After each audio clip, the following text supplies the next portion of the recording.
Okay, one of the things I wanted to say is this is going to be a session on 3 talks on vulnerable road users. And we always used to like that. We use that term because it makes it sound scary, right? The vulnerable road user. But actually, these are the green road users. These are the good road users in a way. And let's think about it for a minute, because people talked about it all. So I'm going to just be very brief on this. Health. When I was chair of the TRB Pedestrian Committee, I tried to get people interested in the health aspect of this. You probably remember that, Bob. And I think that's really important. Health costs are huge. It's a big part of, big cost to us. And walking and bicycling is a great way to stay healthy.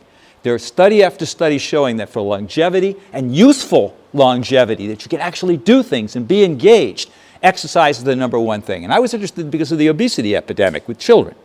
Big issue, because we bust them everywhere and they don't walk anymore. Second, the economic benefit, which you talked about, Bob, and Dan Burden talked about too. A lot of people have talked about that issue. It's really important. The economic, you have the air quality issue. Particularly, we have big walking malls. You're not putting pollution between the canyon walls there. You've got people there. It's a lot cleaner. You have fuel use. And you mentioned relationship, and I think that's so important. I remember with my children, when you walk, you talk with them, and you interact with them, and you teach. It's a great opportunity when we walk. And someone mentioned pleasure. And yeah, we walk for pleasure, but sometimes environments aren't very pleasant. I have an ability to choose where I walk and where I ride my bicycle, even when I'm commuting. And I tend to pick places that are pleasurable, that I enjoy the ride or I enjoy the walk. I tend not to go to places where I don't enjoy the walk or the ride. We need to have more places where you can enjoy the walk and enjoy the ride. And it needs to be more uniformly distributed. I agree with Bob on that. Okay, so the first study here was that I'm going to be talking about is the effects of safe bicycle passing laws on drivers' behavior and bicyclist safety. And I wanted to point out at the very beginning of the talk, these are locations where there was no history of enforcement, just laws. And for most places, that's all that exists, although that's changing all of a sudden. Now it's changing. Now there's starting to be enforcement. So, motor vehicle bicycle crash types. Motorist turns or drives in front of a bicyclist, and motorist overtakes a bicyclist. Crash types are big ones. These crash types are related and have a particular relevance to the proposed study. In the motorist overtake bicycle case, the motorist misjudges the space required to pass the bicycle.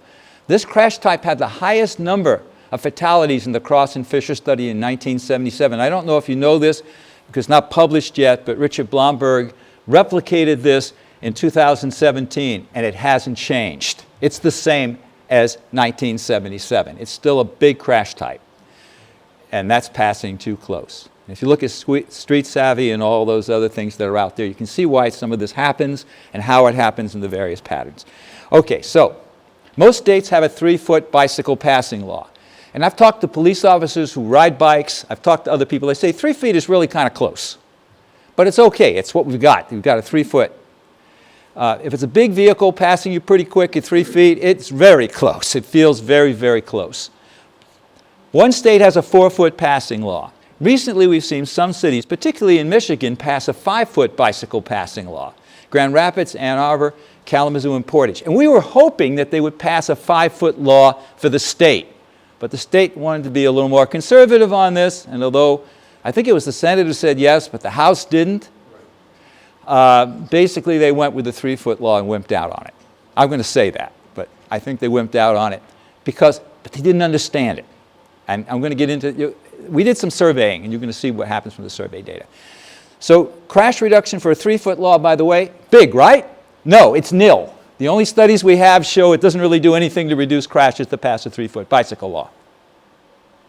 So it's not a big feature. It's not a big factor. It's not going to help us a whole lot.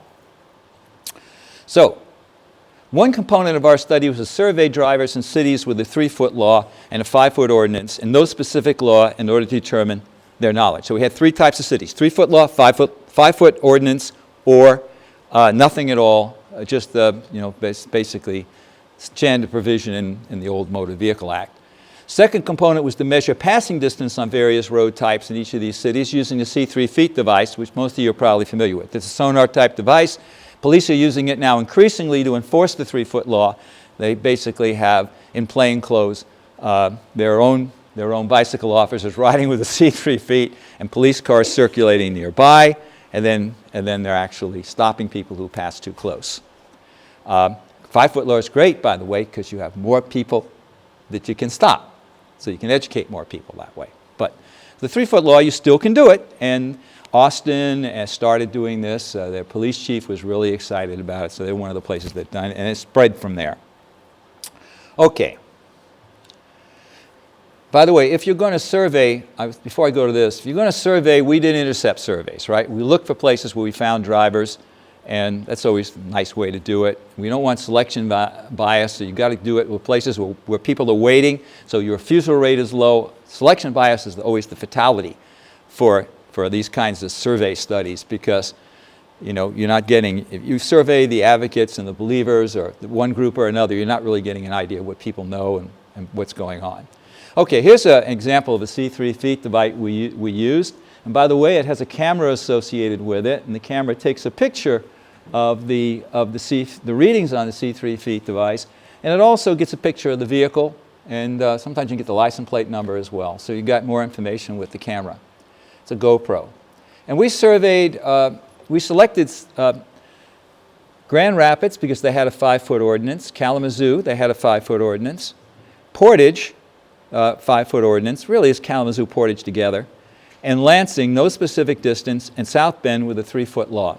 Interesting thing about that is that Kalamazoo had a real concern about all of this, because what happened in Kalamazoo several years ago? Everybody knows? We had a huge bicycle crash from behind, and a large number of bicyclists.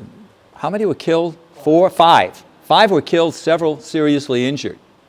So that's important, because everybody knew about that. You may underestimate these kinds of things. I was doing a study in Florida once at an intersection where a bus turning left struck and killed a woman crossing the street. We were collecting data for another study there, and we were looking, one of the things we were looking at, people observing or looking for cars when they were crossing the street. And we saw a big increase after the fatality in people looking for cars. And we knew what it was about, because observers said, I would hear people this is what lasted for several weeks before we got back to baseline. But they were talking about the crash. Sometimes people say, oh, do you remember the woman was hit here, So several times, it wasn't like all the time, but people actually talking about the crash. So those kinds of variables can be big variables in terms of generating an opportunity for you, a motivating operation, where people say, hey, this is horrible, we need to do something about it. That's a great time to do something about it, because people are ready to do something about it after they see something tragic like this happen. Okay, so we decided we'd look at different roadway types. And I think this is probably the most useful part of this study, because what we have here is 2-lane and 3-lane roads that we looked at. We had 2-lane roadway with separated bike lane, a 3-lane roadway with separated bike lane, a 2-lane roadway with shoulder and bike lane, and a 3-lane roadway with shoulder and bike lane, a 2-lane roadway with a sharrow, and a 3-lane roadway with a sharrow. In each of the cities we tried to find these, and I think with the sharrow we couldn't get them all in every city. 2-lane roadway with none of the above, and 3-lane roadway with none of the above. And here's examples of each of those for you to look at. I love examples because you never see in the examples any cars. So it's a world like world without cars. But those are the best pictures, right? If the cars are all there, you don't see as much. So I had to wait in Miami to get pictures of something when I was doing something, and I had to wait for a long time in order to take the pictures I needed to show all the features that were in the roadway, because the cars were blocking it.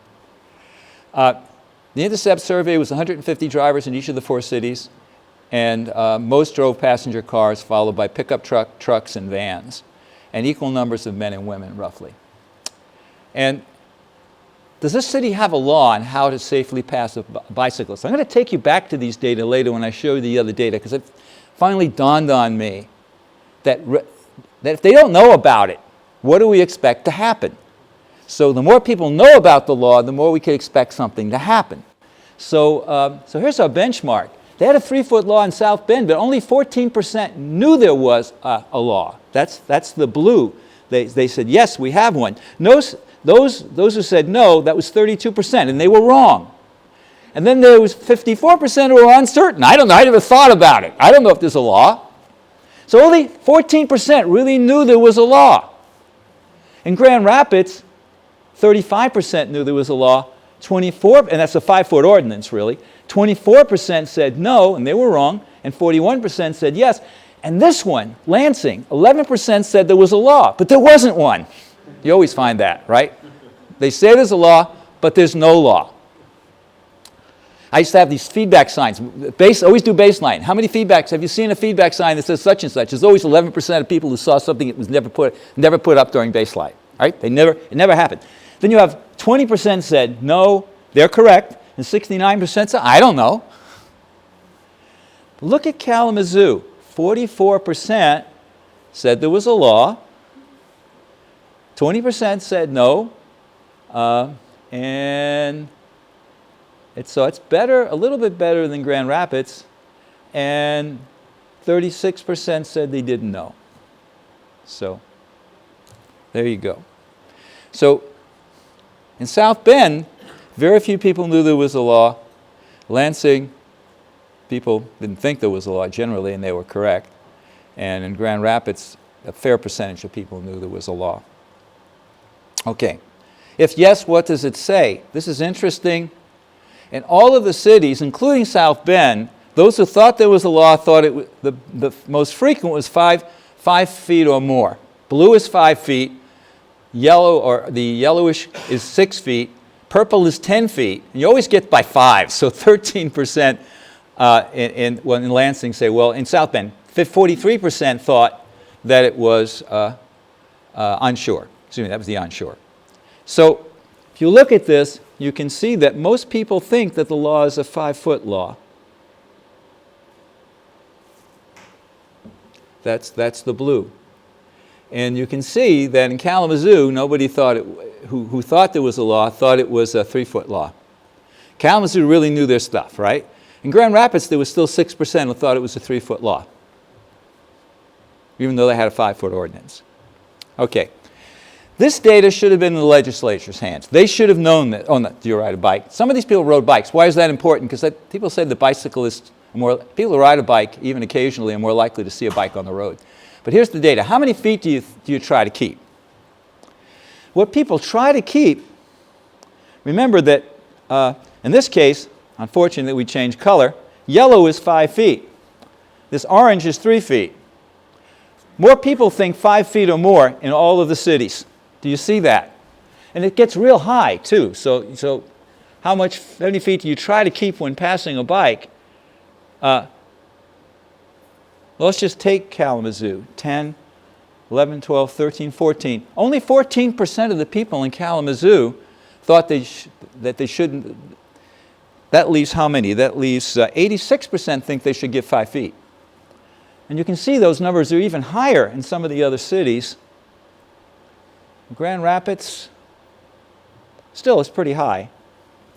Most people think you should give at least 5 feet. So 5-foot law would have public support.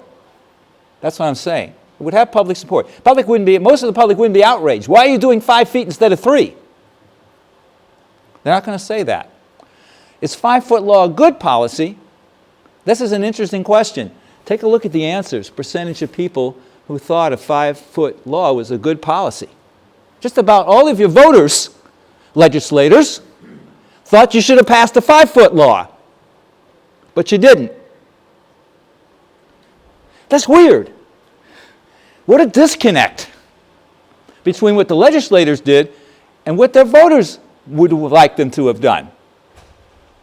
They would have liked 5 feet. Okay, so sometimes surveys have some use, particularly if they're not riddled with selection bias. Anyway, here's the riding distances though. The interesting thing here is that if you look at the pattern here, the ones on the top there, that's Kalamazoo, and it's with bike lane, shoulder, sharrow, and none. The top one would be 2 lanes. The one underneath would be 3 lanes. I should have a pointer here. And then underneath that you have Grand Rapids, and so you have 2 2-lane, 3-lane, and again, it's the bike lane, shoulder, sharrow, and none.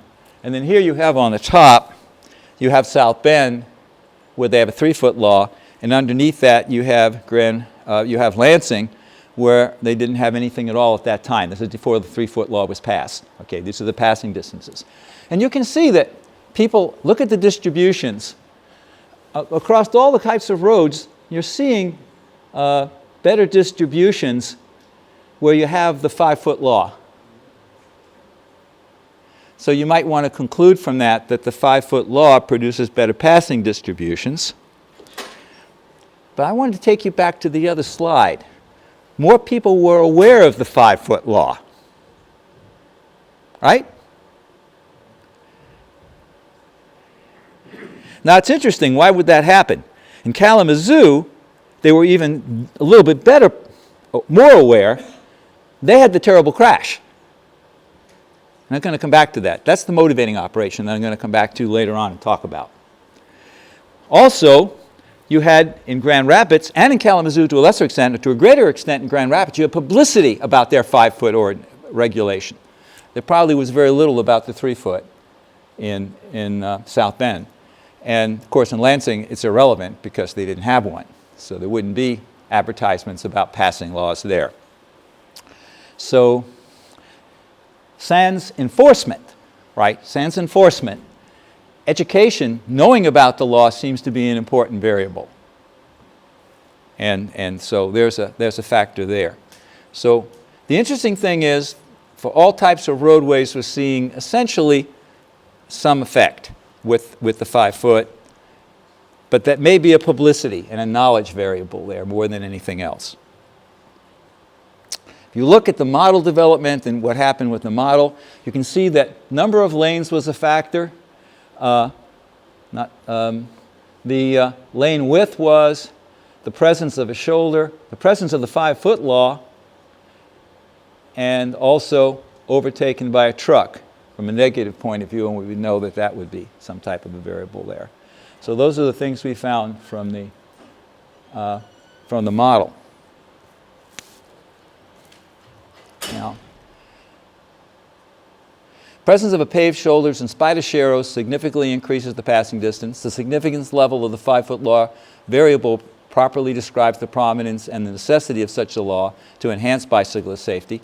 And this reinforced the idea that this study also reinforced the idea that large vehicle drivers are more likely to pass closer from the bicycle. And of course that's not a good thing, not a good thing at all when you have large vehicles passing close. And if they're fast large vehicles, that's even worse for a lot of reasons.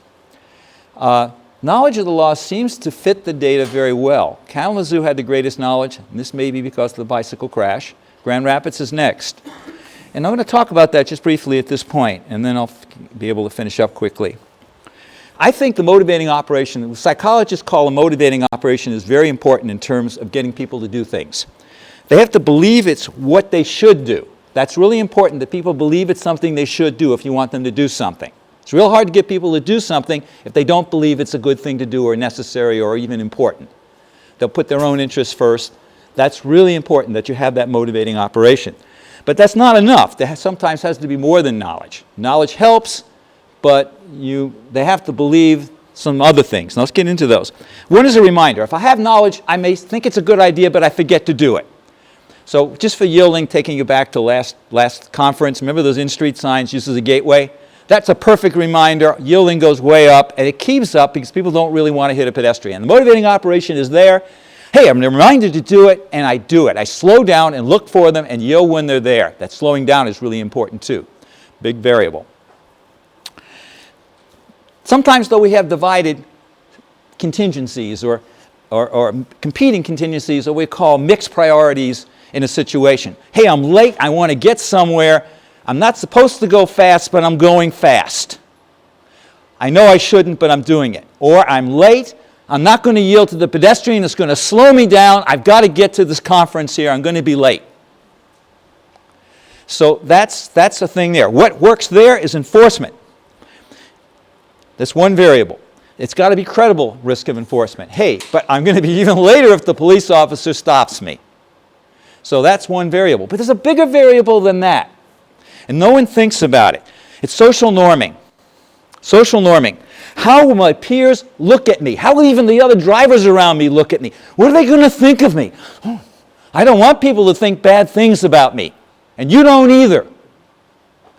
So if you think that people are judging you, you're probably less likely to do it. But if everybody else is speeding, oh good, good to go. If everybody else is running the red light to get more vehicles through, good to go, because no one's going to judge me. After all, everybody's doing it, right? So that's the social norming variable. That's why we use feedback signs sometimes to say, what percentage of people are passing passing 5 feet or more? What percentage of people are not speeding? What percentage of people are yielding to pedestrians? And we consistently find that those signs improve yielding if we can post high numbers. So we do it at sites where we do enforcement, the numbers go up there. And then the sites where we don't do enforcement, the numbers go up there too. Right? Because people are getting the idea that, hey, other people are doing it, I guess I should do it too. Not just modeling, it's also this idea of being looked on by others in a good way. So those are things that are variables anyway. Okay, so I can't see, this one isn't showing anything anymore. So I'll move the mouse. That was some data from Kalamazoo, actually. This thing's not advancing anymore. Oh, yes, it is now. Conclusions. Drivers gave greater passing distance to bicyclists in all types of 2 and 3 lane roadways in the 2 cities with a 5-foot law than in a city with a 3-foot law. And also, they pass at a greater distance when you have three lanes than 2. That's the other big finding from the study. And that makes sense, because now I have room to go over more easily. I can always cross the line, but now I have to wait to cross the line. And drivers aren't patient. I got to wait for a gap, or do I try to squeeze through? But if I got another lane over there that's clear, I can go around very easily, and I can give you more room. And as a bicyclist, I really like to give other bicyclists a lot of room, because I bicycle. And so and I'm on the road too. So I appreciate that, and I want to do the same for brothers and sisters who are out there riding their bicycles.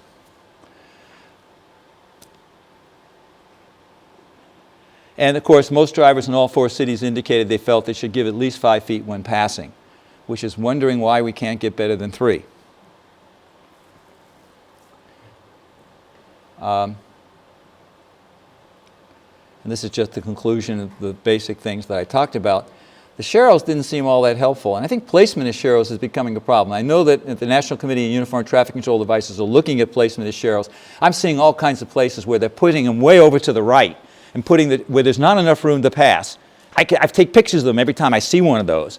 And they're putting the bicycle at risk by putting it there. The bicyclist tries to ride the sharrow, they're putting themselves in a dangerous situation. They're supposed to be able to take the lane then. So you put them a little to the right of the center of the lane. So the motorist knows they have to wait for a passing opportunity. So we're having problems there. And I don't know about our sharrows and their placement, but sometimes I think they're just not placed properly, and that could be a variable. And would these data be different if police enforced the laws? Definitely yes. I can tell you, well, I shouldn't be able to tell you that because NHTSA hasn't approved that, but there's another study that shows that, yeah, enforcement will actually improve the percentage of people passing and following the law. But that's not a great surprise, right? You also have more publicity when you do that, by the way. You got to think about that. Think about how these things interact. Because you do the enforcement, there's more publicity that there is a law. It's complicated. It's always very complicated, more than we think it is. And would these data be different if more people were aware of the passing law? And I suspect yes. Did the serious crash killing multiple cyclists have an impact on Kalamazoo Portage drivers? I'm sure it did. They talked about it for a long time. And our recommendations are that cities consider passing a 5-foot passing law to increase passing distance. One perk of doing that is it's easier to get publicity. We got a 5-foot law, so you get more publicity. A 3-foot law is passé. I mean, remember the word news? It's got to be new to be news. So the 5-foot, at least for a while, is going to be fresh. It'll be news. And that cities consider more widely promoting the passing law distance, and at the same time consider adding enforcement, because I think enforcement does make a difference. Okay, that's it for me. And the next talk is Valerian Quigzili, who's going to talk about inclusion of crowdsourced cycling data and estimation of bicycle counts.